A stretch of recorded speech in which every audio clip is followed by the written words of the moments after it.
Hey, this is Pat, and today we're checking out the all-new Scorpion EXO Eclipse Helmet. Now, the EXO Eclipse Helmet is an all-new model within Scorpion's line, and I think they're pushing a lot of boundaries in some key areas, and I am here for it. I actually really dig it.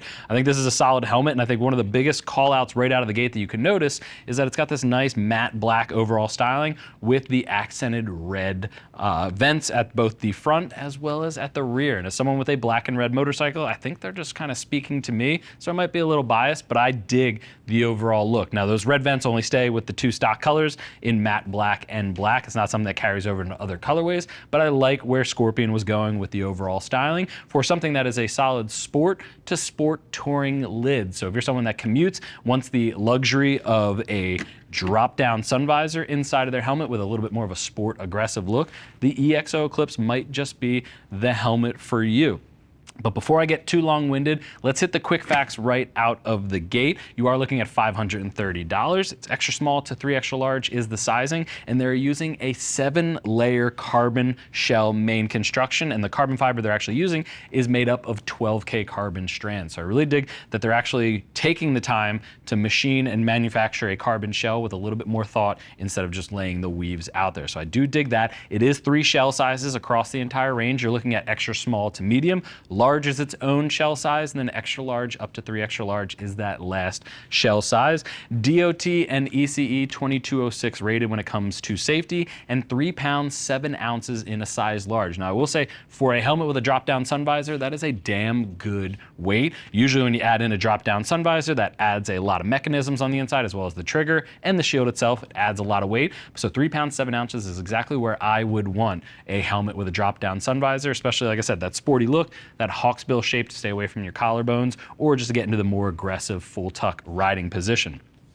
When we look at the fit, you are looking at intermediate oval front to back, so it's a little bit longer front to back than it is side to side, but I will say, for anybody out there that kind of leans to the rounder side, a lot more space at the temples of the helmet on the inside, so if you do slightly rounder, I think you could get away with the interior of this helmet without any issues. And one of the things I will point out when we get to the interior is it does have the air fit technology, so you can go ahead and pump up the interior at the cheek pads just to make it fit a little bit better. So if you are confused about that, but our sizing is true to size, I'm a medium in all helmets out there. This medium is fitting spot on, so keep that in mind. Looking at the front, again, I called out the accented colors. You do have that vent at the front that is open closed, as well as the scoop style vent up top. So you get 2 intake vents and then 3 exhaust vents, 2 in the rear spoiler and then 1 up top, just helping pull that hot air out of the helmet and pull it out towards the back. Right at those vents is a spoiler. I do dig that. It helps stabilize a helmet at highway speeds. I'm someone that rides an hour on pure highway to work every single day, so it is something that I like, having something designed for a little bit more stability. When you're looking at the shield, it does come with a clear Pinlock-ready shield in the box. You also get this dark smoke that I put on here. I think it looks a little bit more badass.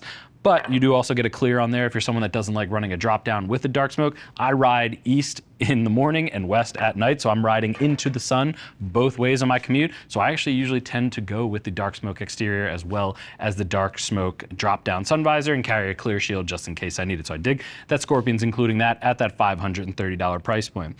Good, solid design to it. It's not perfectly flat when it comes to the shield, but it doesn't have too much of a curve to it, so it's going to be optically correct. It does come with a pin lock in the box, and both shields are Pinlock ready, should you want to add it on there, and it has a decent gasket sealing system. Not too many detents when it comes down to it, open and close, and you do have the release trigger at the base. One thing I will call out is you do need to use that release trigger. Finding it with a gloved hand, because it is so small with the shield itself closed, is a little difficult. It just takes a little bit getting used to.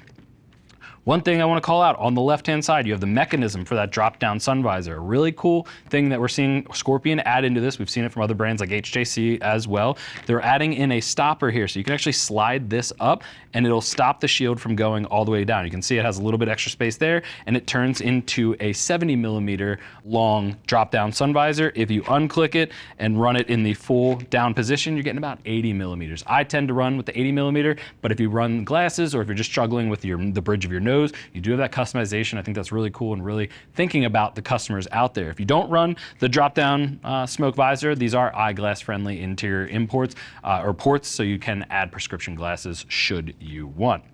Really easy though to remove the shield. We were swapping it on and off before we got in here. One last thing on the exterior I want to call out is this plug on the side. That's going to be for a new EXO comm system and a new comm system that they are coming out with in the near future. But what I will say is that is just a plug on the outside. I'm not going to pull it off on here, but it is a plug just to run through the inside. So if you are running an adhesive mount, say a Senna or Cardo, you can route the wiring through there and kind of clean it up instead of having to go underneath of the cheek pads like you do with most other helmets out there.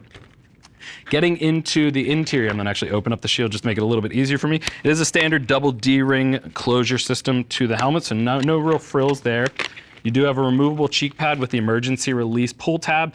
Again, if you're getting your first helmet out there, don't use the emergency release to remove cheek pads on the regular, because that does tend to snap the tabs inside. It's really just for emergencies, but it is just quick release tabs on the inside, so it's not going to be too crazy. It is a Cooltech interior liner, nice and comfortable, moisture wicking, and it's going to be something that is anti-microbial and really comfortable up against the skin. I really dig the material they're using on this. You also have a removable chin skirt, should you want to pop that off, say in the warmer months, to get a little bit more airflow through.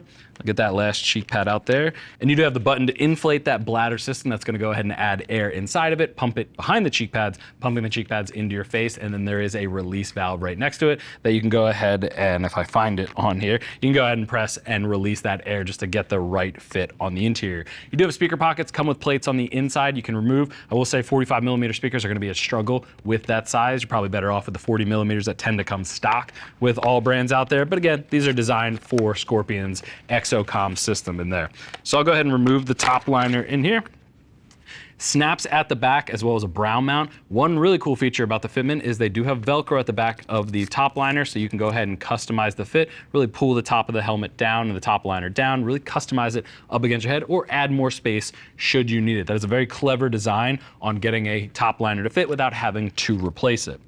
You can see inside pretty decent channels to the EPS to help flow that airflow. Nothing too crazy, but I do like the overall look to the interior. I think they did a great job in cleaning it up and making it something, again, for the price point at $530, that really bats well above its weight when it comes to the features, the carbon fiber shell, the 3 shell sizes, the drop-down sun visor being adjustable, included dark smoke, pin lock included in the box. The list just goes on when it comes to features that this Eclipse does well. And again, I might be biased with a black and red bike, but I think this colorway and the stock form looks pretty badass. But if you have any other questions, go ahead and click the info button. That's going to take you over to the product page where you can read other rider reviews and see what other riders are saying about this new helmet. If you still have questions after that, or if you have questions on sizing, if you're trying to locate the exact right size for you and your head, give our customer service agents a call. They're all riders, happy to help you get set up for your next ride. I want to thank you for joining me and taking a look at the all-new Scorpion EXO Eclipse helmet. I'm Pat. I'll see you in the next video.